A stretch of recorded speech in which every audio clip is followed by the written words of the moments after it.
উদ্বেগ উৎকণ্ঠা আগেই কেটেছিল, এবার অপেক্ষার পালাও শেষ। প্রিয়জনের কাছে ফিরে এসেছে সোমালিয়ার জলদস্যুদের কাছ থেকে মুক্ত বাংলাদেশি জাহাজের ২৩ নাবিক। মঙ্গলবার বিকেলে চট্টগ্রাম বন্দরে পৌঁছালে পরিবারের সদস্য এবং বন্দর কর্তৃপক্ষ ও জাহাজ মালিকরা তাদের ফুলেল শুভেচ্ছায় বরণ করে নেয়। সবার মাঝে তখন স্বস্তি আর আনন্দ। দীর্ঘদিন পর প্রিয়জনকে কাছে পেয়ে আবেগ আপ্লুত হন স্বজনরা। চট্টগ্রাম থেকে নাইমুল ইসলামকে সাথে নিয়ে মাহমুদ আজমির প্রতিবেদন।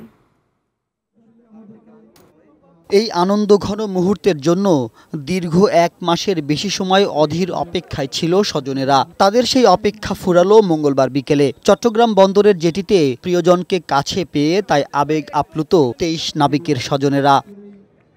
সোমালিয়া জলদস্যুদের কবল থেকে মুক্ত হওয়ার ১ মাস পর ২৩ নাবিক সহ দুবাই হয়ে সোমবার কক্সবাজারের কুতুবদিয়া নোঙ্গর করে বাংলাদেশের পতাকাবাহী KSRM গ্রুপের জাহাজ MV আবদুল্লাহ। সেখান থেকে মঙ্গলবার বিকেলে পা রাখেন চট্টগ্রাম বন্দরে। কুতুবদিয়া থেকে নাবিকদের বহনকারী লাইটার জাহাজ চট্টগ্রাম বন্দরের নিউমোরিং কন্টেইনার টার্মিনালের জেটিতে ভিড়লে একে একে নেমে আসেন নাবিকরা। এ সময় আগে থেকে অপেক্ষায় স্বজনেরা তাদের জড়িয়ে কান্নায় ভেঙে পড়েন। এই অশ্রু আনন্দের। দ্বিতীয়বারের মতো জীবন ফিরে পাওয়ার মতো এমনটাই মনে হচ্ছে। তো সবকিছু মিলে আসলে ফ্যামিলিকে বা দ্বিতীয়বার দেখতে পাবো এমনটা কখনো আশা করি নাই। ভয়ের মধ্যেই ছিলাম, একটা মৃত্যুকুপী পরিবেশ ছিল সেটা। দেশের মাটিতে সুস্থভাবে অক্ষত অবস্থায় এবং খুব দ্রুত সময়ের মধ্যে ফেরত আসতে পারছি, তো এটার জন্য আমরা সবাই খুব খুশি। জাহাজের নাবিকদের ফুল দিয়ে বরণ করে নেন চট্টগ্রামের মেয়র রেজাউল করিম চৌধুরী, বন্দর চেয়ারম্যান MV আবদুল্লাহর পরিচালক CEO সহ বন্দরের ঊর্ধ্বতন কর্মকর্তারা। মা বাবার মনে শান্তি এসেছে, তাদের ছেলেকে তারা ফিরে পাবে, যখন তারা ঘরে ফিরে যাবে।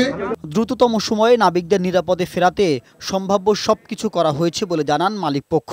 আমাদের 100% কমিটমেন্ট ছিল যে আমরা অবশ্যই তাদেরকে এনি কষ্ট আমরা ইনশাআল্লাহ ফিরিয়ে নিয়ে আসবো।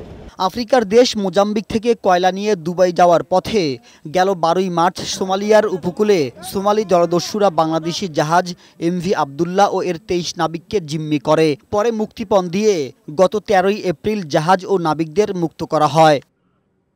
মাহমুদ আজমি, বৈশাখী সংবাদ।